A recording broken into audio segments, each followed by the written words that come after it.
a boring video for you, isn't it? I know. We are back at Warden Law for round 7, maybe, of Karting North East. Hopefully we get another good race just like we did last time. We need them points since we've technically have that drop round when we had to go into heavyweights. So a top 3 is maybe not on the cards for the championship so far, but the objective for this one is to make sure that we get a top 3 in ideally both races, good qualifying, but we'll see exactly how we do. We managed to qualify in 2nd position, so we need to make sure we get a good start off the line to see if we can get that lead.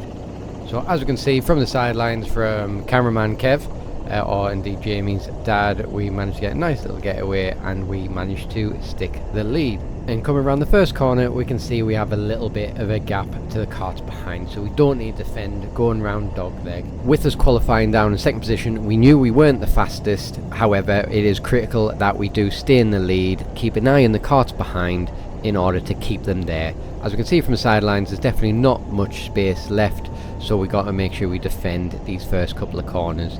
Now, we were first out this morning, so the track was nice and cold, just how we like it. When it gets a little bit hotter, I do tend to slow down here, not as fast as some of these young whippersnappers, but I may have a good few years of racecraft under my belt to try them, keep them behind me. Now, we can see from the footage that I tend to look behind me going into the critical overtaking spots such as gasworks and the centres, but we just need to be conscious of where they are and depending on if we need to adapt our lines, which you will certainly see a little bit later through this race. But for now, we do have a little bit of a gap, so we do again have a glance over our shoulder to see if we need to defend down the straight, which from the sidelines, having a check, we can see we've got a nice little bit of a gap, which means we don't have to defend, slowing ourselves down and hoping that the karts behind do battle to slow them down. Which we did have some breathing space, getting ourselves down to 7 minutes, but now glancing over our shoulders, we are needing to defend going down the straight, looking left, right and everywhere. So someone is right at my tail right here. I know I wasn't the fastest because due to the gap which we had, they closed that down pretty fast after they stopped battling. But there is a chain behind me as well, so my thought is if I can back them back up to each other to slow themselves up, it can give me another bit of breathing space to try and get that lead, which is exactly how I got the lead in the first place. So again, big look behind us, see exactly where they are, which I did turn in a little bit earlier than I would normally go into that first centre, just to shut the door just in case they went for a dive bomb. And at this point I am very conscious of where they are positioning their karts to make sure that I don't give them an inch of space. So as we're going into gasworks, we can actually feel them on our bumper, so we will go extremely defensive, so there is no room on the inside. They will have to go around the outside if they want to, but that won't work because they would have just ended on the grass. Going the long way around the corner is definitely not the right option, especially if there's karts in a chain. And luckily enough, that's exactly what happened. So someone did try to go around the long way going into gasworks. So as I'm checking behind me going down the straight, another quick glance to actually see if I was correct. There's a nice little bit of a gap, so we are able to open that up, get our head down and try and get them fast laps to build that space more. Now that breathing space didn't last too long as someone is back on our bumper again with 3 minutes left. We go extremely defensive, going to the centre. Does compromise our exit, but we do know that someone can't really get the round the outside on centre 2 anymore. Now if you did see the actual leg of that person, that is Zach Burgess's new suit, although you may remember him as the twerp, as I don't think we've seen him much this year. But we do know he's extremely experienced and he will make a gap if he can. But back to defensive masterclass going round gasworks, as I know Zach would have made a space or would have went for a space even if there was millimetres there. Being very conscious again going round the horseshoe, especially this last corner, he could have went through a little bit of a dive bomb into that last little complex.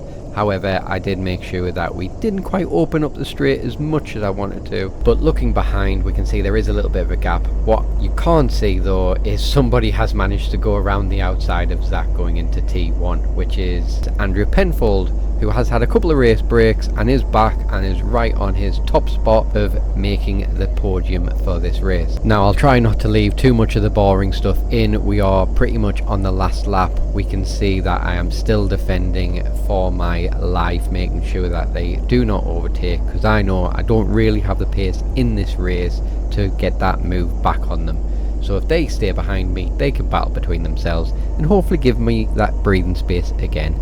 Now we can see that I'm now able to open up gasworks, which means they did stop battling, but doesn't last too long as we now are on the last few corners of this race. Glance behind us, they are right on our bumper. There's still a chain of around about 4 or 5 karts.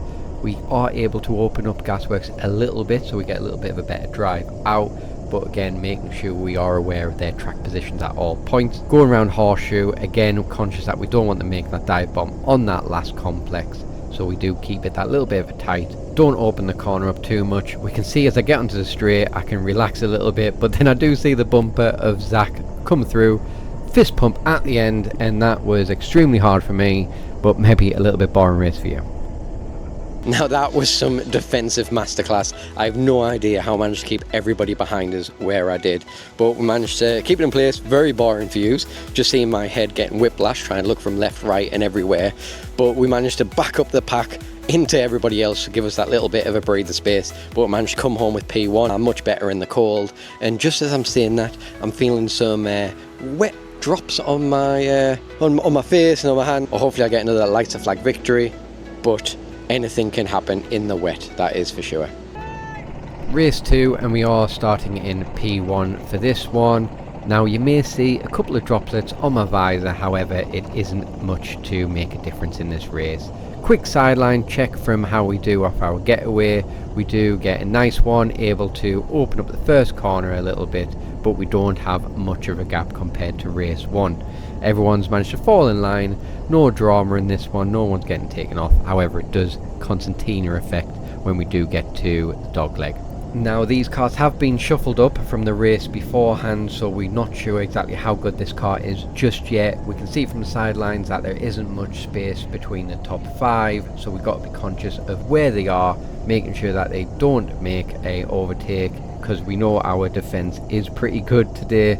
So if we need to do that again, we will do so. Ideally though, we want to get our heads down and build a big enough gap. Stick with me for lap 1 just to make sure if we do get that little bit of a getaway, or indeed if Zach is going to make that move and try to go off in the wind as he normally does.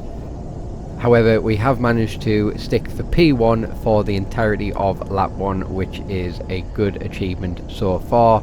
Glance over our shoulder, we can see we are able to open up the straight, so we don't have to defend, so that means we get the most optimal times for these first few laps. Again, glance over our shoulder, check exactly where we are. I was quite surprised at this point. Looking from the sidelines, we can see we have a nice little gap, so they must have been battling. But being extremely conscious, as gaps don't last too long, especially if they are much faster, and if they've been battling, they still may have that speed when they are by themselves. Which is evident as once we get past St. John's, having a look, the gap isn't too much, so we need to make sure that we get our head down. But we will skip a little bit further ahead just to see exactly how we're doing at the 8-minute mark. So as we're coming round the Horseshoe, again we can see that I am opening up the straight all the way so that no one's right on our bumper. There's a couple of water droplets on my visor, but looking from the sidelines we can see we have a massive gap. Zach is defending for his life on this one, which means I can give you an in-helmet commentary of my next lap. Right, so welcome back to Warden Law, and let's talk you through an in-helmet commentary of the lap.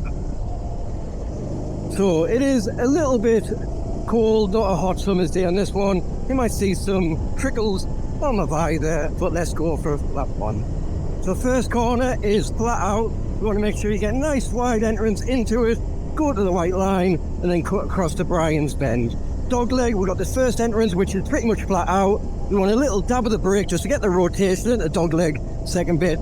Get close to the curb there, and coming into St. John's, flat out, make sure you use all the track, use the concrete if you want to, and then when we come to centres, you want a nice late entrance, cut over to the apex, use all the track and exit, coming into centre 2. Same again, you just want to let off the throttle a little bit on that one, just get that rotation, coast up to the chicane. Chicane, you want a nice deep entrance, flick it across, that's pretty much flat out going through that. You can give yourself a little bit of a lift, but you want to make sure you cut all the way to the right hand side track here. Here you want to brake just as the curb turns, and then make sure you go outside the track, apex, again outside and exit.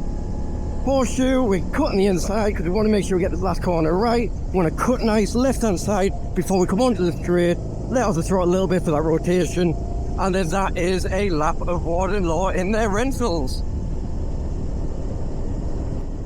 Hope you enjoyed that in-helmet commentary. Leave a comment down below if you want to hear more things like that. But we do skip to the end of the race. We can see that we have quite a large gap to the karts behind. So here is a checkered flag, and that is race done, another P1 for us. A likes to flag victory. Although I'm extremely happy with this. This does get us clawing some sort of way back in the championship with that drop round. Just so you're aware that you would need to do all rounds to get an extra 20 points at the end, so I'll be forfeiting that since I had to do the heavy weights for that one round. But this definitely does keep us a little bit in the run-ins. Not many rounds left, but hope you enjoyed that one, and I'll see you on the track next time. Third place, the bottom step, and the number 1 rookie, Kieran Caslin. Come on. Second place, we have Zach Burgess. The winner having an absolute party with Tom Shipman. What a shot. 10-second gap near the end.